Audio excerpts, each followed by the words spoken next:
Thank you, Mr. Chair. Mr. Rousseau, in your opening, you chose to cite the percentage of trips taken by people with disabilities that resulted in a complaint, and you cited the number of 0.15%.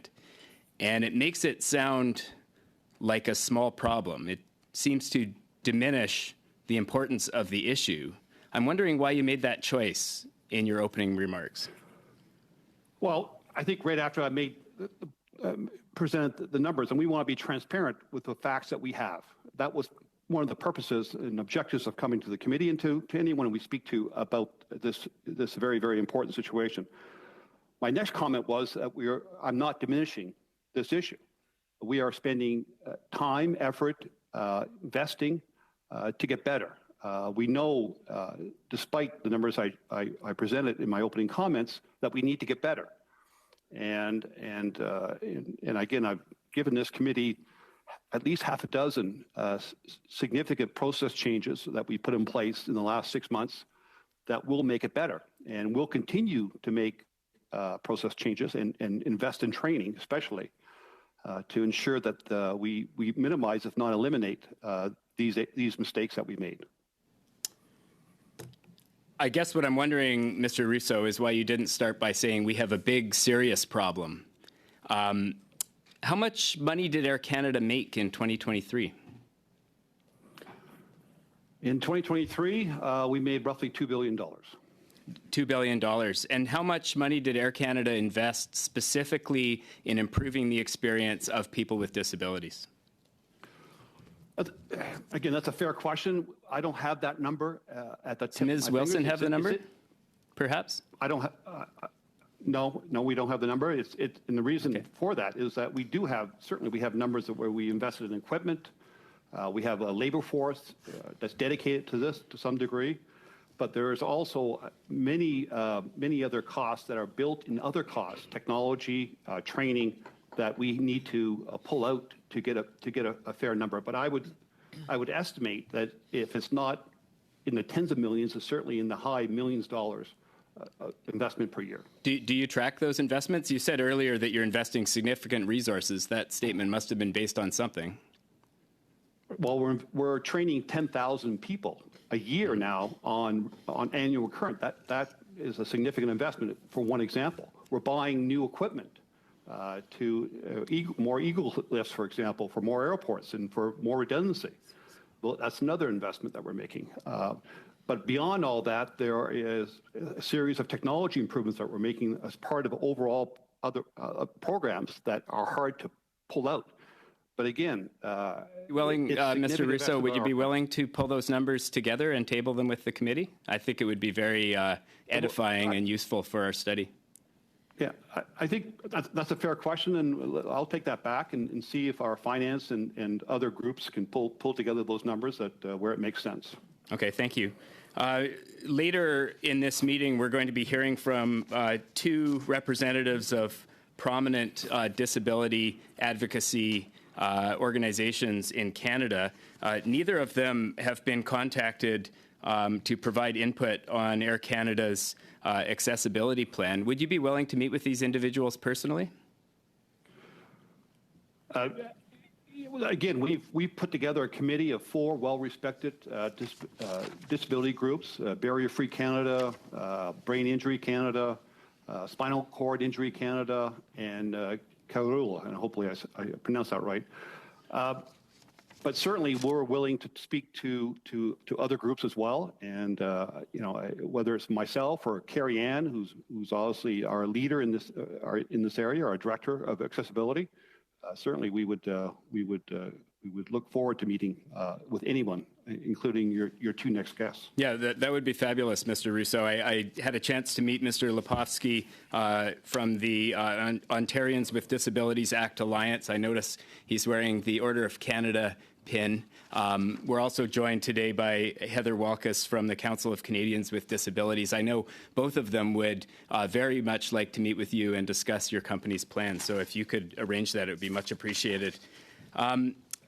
The last question for this round is around voluntary versus obligatory actions by airlines. We heard from WestJet at a previous meeting. We heard from Air Canada today. There are voluntary actions that the airlines are taking. My question is whether that's enough to ensure a consistent experience for people traveling with disabilities. Should we not consider strong national regulations that are properly enforced so that there aren't laggards in the industry that aren't taking these voluntary actions like the ones you've outlined and like WestJet outlined? That's a difficult question for me to answer. Again, I'm looking at it from Air Canada's perspective. We're committed to this, and you've heard all the actions we're putting in place and our commitment to continue to improve. Hopefully other airlines follow our lead, and certainly we're willing to share with other airlines our processes as well. Thank you, Mr. Chair. Ms. Wilson, I know Mr. Lepofsky provided you with a brief prior to this meeting, and in that brief there are 19 recommendations from his organization, the Ontarians with Disabilities Act Alliance. Have you had a chance to review the 19 recommendations?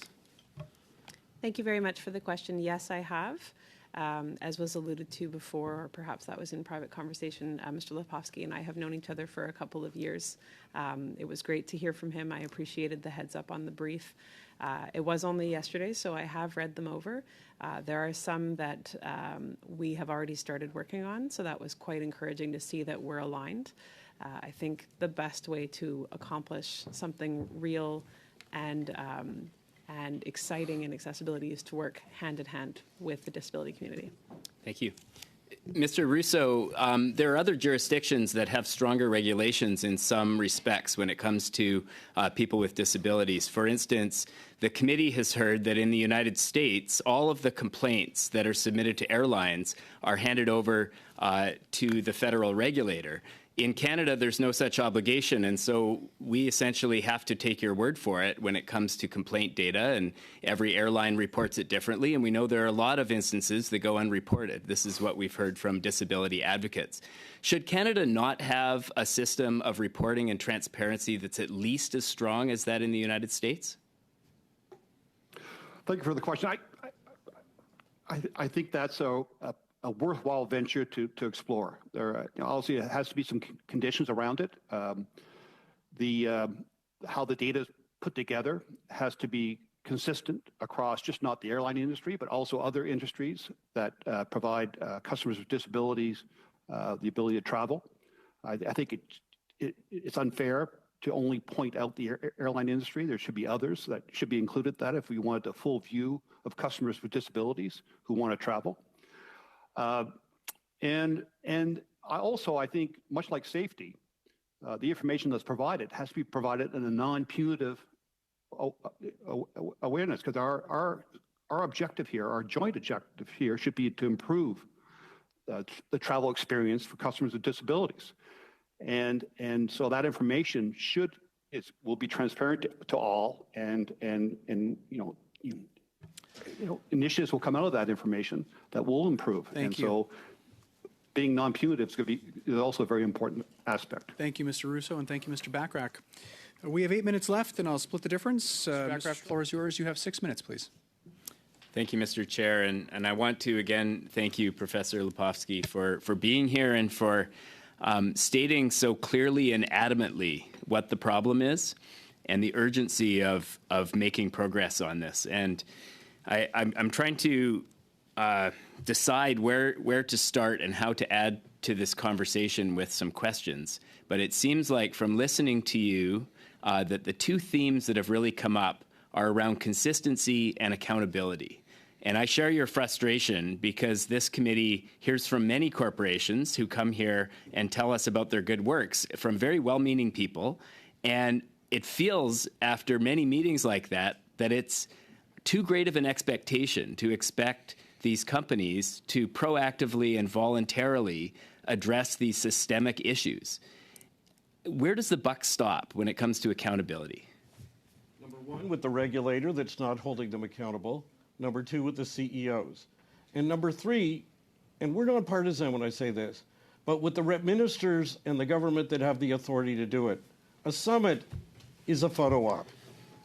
Excuse me, but it's, look, they may discuss things, they may come up with good stuff, but they don't need to wait 2 months for a summit to deal with the 19 issues that are in our brief. And the 19 recommendations are not like something that we somehow magically innovated they couldn't have thought of, like having people know what rights they have and where to get service at the airline. I mean, my theme again, it's not rocket science. So what we need is concrete action. The other thing is, with respect to the airlines and the CTA having consultative committees, and that's great, where they bring some people with disabilities they ask, but these are recurring problems. I'm not saying anything that people with disabilities, and I believe airlines, haven't known about for years and decades. So it's not that they need to hear more from us. They need to actually do something about it. And it would be wrong for this committee to sort of recommend, and I'm not saying you're going to, but to think the solution is tell each airline to set up a disability advisory committee so that we have to volunteer our services to these for-profit companies to keep telling them one after the other the exact same thing. The solution is to legislate the requirements, effectively enforce them. And that's what we've listed in our brief. So effective legislation, effectively enforced, and the buck stops with the minister, who's responsible for the regulator and for setting the parameters within which the airlines operate? And the CEOs. And the CEOs.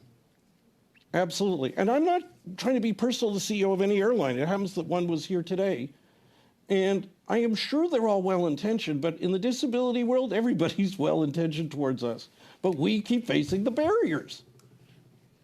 So the solution is saying, if the CEO of each airline said to their airlines, no more passing people like a baton, no more seating people where they have to call out to strangers if they need to go to the bathroom.